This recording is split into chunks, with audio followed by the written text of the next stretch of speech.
ये वीडियो सिर्फ और सिर्फ एजुकेशन और इन्फॉर्मेशन पर्पस के लिए है। ये कोई इन्वेस्टमेंट एडवाइस नहीं है। आप अपने खुद के रिसर्च और फाइनेंस एडवाइजर्स की सलाह से ही इन्वेस्टमेंट करें। आज हम अशोक लेलैंड के बारे में समझने के लिए हम एक्सेल शीट पे आ गए। हम शॉर्ट टर्म नज़रिए को समझने के लिए क्वार्टरली रिजल्ट को देखेंगे। तो क्वार्टरली रिजल्ट्स में आप यहाँ दिसंबर 2025 और मार्च 2026 का आंकड़े को देख रहे हैं। हम उसका कंपैरिजन करेंगे कि दोनों क्वार्टर में कंपनी का कैसा परफॉर्मेंस रहा है। यहाँ आप पूरा नीला रंग देख रहे हैं, मतलब सब रिजल्ट जो है वो 2025 दिसंबर 2025 से मार्च 2026 में सही है, मतलब वो बढ़ा ही है।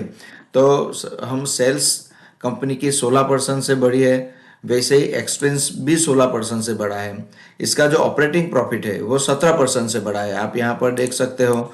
तो 486 करोड़ ऑपरेटिंग प्रॉफिट पिछले क्वार्टर से बढ़ा है। 3308 करोड़ रुपए ऑपरेटिंग प्रॉफिट हुआ है, वो 70% की बढ़ोतरी दिखा रहा है। और जो नेट प्रॉफिट है वो 60% से बढ़ा है। तभी जो नेट प्रॉफिट 862 रुपये था वो 1381% इस क्वार्टर में हो गया है। लेकिन आप यहाँ डिफरेंस देख सकते हो, 486 यदि ऑपरेटिंग प्रॉफिट होगा तो नेट प्रॉफिट 519 रुपये कैसे हो सकता है। तो दोस्तों यहाँ पर 186 कंपनी की अदर इनकम हुई है, इसीलिए कंपनी का ये जो हमें इतना उछाल नेट प्रॉफिट में दिख रहा है। तो क्या ये चार्ट पर भी दिख रहा है, वो समझने के लिए हम चार्ट पर जाते हैं। तो दोस्तों जो क्वार्टरली रिजल्ट हम 3 महीने का देखते हैं, तो यहाँ पर दिसंबर जनवरी से कंपनी का जो रिजल्ट आया है मार्च में, तो कंपनी का यहाँ पे आप आरएसआई देख सकते हो। ये आरएसआई पॉजिटिव होने की तैयारी में है। साथ में कंपनी जो 150 की मूविंग एवरेज है उसके आसपास ट्रेड कर रही है। तो ये अभी एक कंफ्यूजिंग सिचुएशन है, उसको आगे हम समझेंगे। और 1 से 1.5 साल का, मतलब 2025 से लेकर अब तक का सिनारियो देखेंगे, तो उसके लिए हमें ईयरली रिजल्ट को देखना पड़ेगा। तो सबसे पहले वैसे ही हमने सब लिया है, लेकिन इधर मार्च 2025 से मार्च 2026 तक का डेटा लिया है, वो भी पूरा पॉजिटिव में ही है। और हम इस आंकड़े को नहीं समझते, सिर्फ परसेंटेज में कितना डिफरेंट हुआ है वो देखेंगे।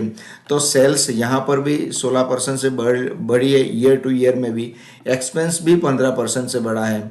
ऑपरेटिंग प्रॉफिट जो हम देख रहे थे यहाँ पे 17% से, तो यहाँ भी 17% के आसपास ही बढ़ा है। और नेट प्रॉफिट है वो बहुत घटा है, 9%, 10%, मतलब 6% नेट प्रॉफिट घटा है। तो उसका जो रीज़न है वो जो 3 क्वार्टर है, ये जो पहला क्वार्टर है 2026 का, इससे पहले जो तीन क्वार्टर है उसमें कोई अदर इनकम नहीं हुई थी। साथ में जो इंटरेस्ट है वो भी कंपनी ने चुकाया था। अभी चार्ट पे 1-1.5 साल में क्या हुआ है वो देखेंगे दोस्तों। तो सबसे पहले हम यहाँ से 2025 से देखेंगे। तो 1-1.5 साल में यहाँ पर 1 साल का समय हम देखेंगे 2025 से 2026 का। तो कंपनी ने 110-113% का रिटर्न दिया है, मतलब कंपनी इस साल बहुत अच्छी चली है। एक साल में 100% का रिटर्न, ये बहुत होता है। साथ में कुछ हम इसके सपोर्ट देखेंगे। तो यहाँ पर जो कंपनी ने लास्ट सपोर्ट लिया है यहाँ आप देख सकते हो। तो ये है 140 के आसपास लास्ट सपोर्ट जो कंपनी ने लिया है, वो है 40 के आसपास। हम उसको ठीक से दिखाई दे ऐसा कर देंगे। तो ये 140 का आंकड़ा यहाँ पर आपको दिख रहा है। साथ में जो कंपनी ने लास्ट रेजिस्टेंस दिखाया था उसको भी हम ड्रॉ करेंगे। तो ये है करीबन दोस्तों 180 के आसपास। तो अभी हम समझेंगे कि कंपनी का जो प्राइस है वो इस रेंज में अभी बंधा हुआ है। तो ये हमारा 1 साल का सिनारियो है। दूसरा कि 1 साल में कंपनी कितनी गिरी, तो लास्ट जो प्राइस है वहाँ तक जाएंगे तो 33% तक अभी तक लास्ट लो बना चुकी है 2026 में। और अभी का जो प्राइस है उसके साथ कंपैरिजन करेंगे तो ये प्राइस जो टॉप है कंपनी का, वहाँ से 20% तक हमें सस्ता मिल रहा है। तो क्या करना चाहिए, ये आपका कंफ्यूजन है। तो हम उसके आगे हमें समझना पड़ेगा कि कंपनी की बैलेंस शीट क्या कहती है। तो कंपनी का जो रिजर्व है, कंपनी का रिजर्व दोस्तों 14% से बढ़ा है, वो बहुत अच्छी साइन है। लेकिन कंपनी का जो बोरोइंग है वो 50,000 करोड़ से लेकर 64,000 करोड़ हो गया है। मतलब 13,000 करोड़, 27% कंपनी का बोरोइंग बढ़ा है। जितनी रिजर्व नहीं बढ़ी है उससे ज़्यादा का, जिससे 10 गुना या 8 गुना बोरोइंग बढ़ी है, वो कंपनी के लिए बहुत अच्छी साइन नहीं है, बहुत बुरी साइन मानी जाएगी। कंपनी का जो फिक्स एसेट है, मतलब कंपनी अभी भी आगे प्रोग्रेस करने के लिए कुछ ना कुछ कर रही है, वो फिक्स एसेट जो बढ़ी है 22% से, तो उसको हम अच्छे मानेंगे। कंपनी का अभी फ्यूचर प्लान बहुत अच्छा है ऐसा लगता है। लेकिन जो ये रिजर्व और इसका जो आंकड़ा देखेंगे तो हमें कंपनी की जो हालात, अभी की जो हालात है, वो थोड़ा सोचने लायक है ऐसा हमको लगता है। तो ये कंपनी का हम बेस देख रहे हैं। इसके बाद तो सब लोग कैसा इंटरेस्ट है वो देखेंगे। तो ये एक साल में, मतलब यहाँ 2025 से अभी तक मार्च 2026 तक का जो आंकड़ा है, तो यहाँ कंपनी का भाव ऊपर गया है। लेकिन जो इन्वेस्टरों का जो रुझान है वो थोड़ा मंदी वाला दिख रहा है। प्रमोटर ने भी अपना थोड़ा सा स्टेक बेचा है, मतलब कंपनी का प्रमोटर के पास बहुत सारे शेयर होते हैं, उसमें सिर्फ 0.15% भी बहुत सारे शेयर माने जाएंगे। जो एफआईआई है वो भी बिकवाली करके 4% की बिकवाली उन्होंने की है।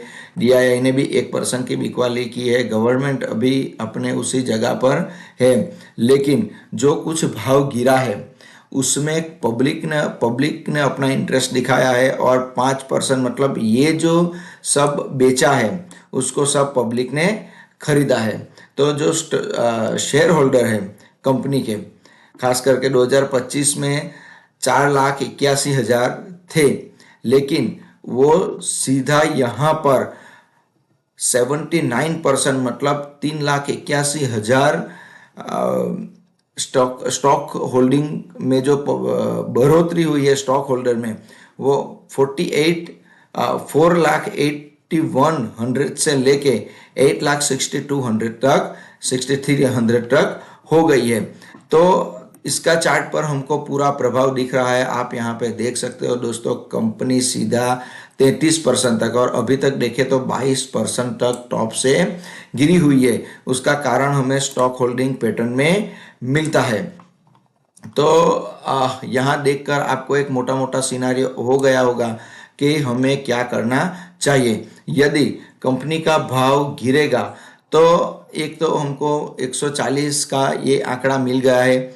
दूसरा दोस्तों, यहाँ पर एक सपोर्ट 122-23 के आसपास दिख रहा है। क्यों 22-23 के आसपास दिख रहा है? क्योंकि यहाँ कंपनी ने एक रेजिस्टेंस दिया था, एक यहाँ पर भी रेजिस्टेंस है, एक यहाँ पर भी रेजिस्टेंस है।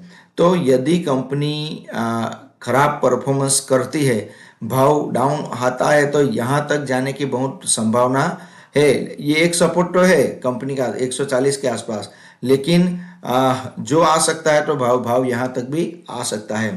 तो और जो ऊपर जाएगा, यहाँ से ऊपर जाने की भाव कोशिश करेगा, तो ये एक रेजिस्टेंस है। साथ में जो कंपनी का टॉप है 211 के आसपास, ये भी एक बहुत बड़ा रेजिस्टेंस बन सकता है। तो आप यहाँ पर हमने जो कुछ डेटा देखा उसके हिसाब से, और कंपनी की जो चार्ट पैटर्न है उसके हिसाब से आपको क्या करना चाहिए।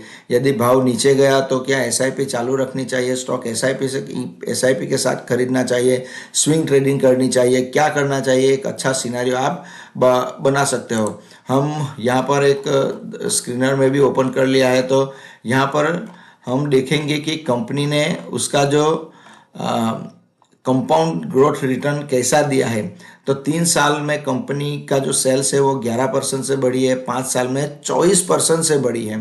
कंपनी का जो प्रॉफिट है वो 3 साल में 46% से बढ़ा है, मतलब हर साल 40-50% से प्रॉफिट ग्रोथ हुआ है और 5 साल में 85% की ग्रोथ हमको दिख रही है। यहाँ आप देख सकते हो दोस्तों, कंपनी एक समय पे 2021 में माइनस में चल रही थी, वहाँ से लेके आज कंपनी 3,721 करोड़ का प्रॉफिट कंपनी बना रही है। तो यहाँ पर हम प्राइस में देखेंगे तो 3 साल में यहाँ आप देख सकते हो सेल्स बढ़ी है, प्रॉफिट बहुत अच्छा बढ़ा है, लेकिन कंपनी का भाव जो है हर साल 26% से बढ़ा है, 5 साल में 22% से बढ़ा है और 10 साल में 13% से बढ़ा है।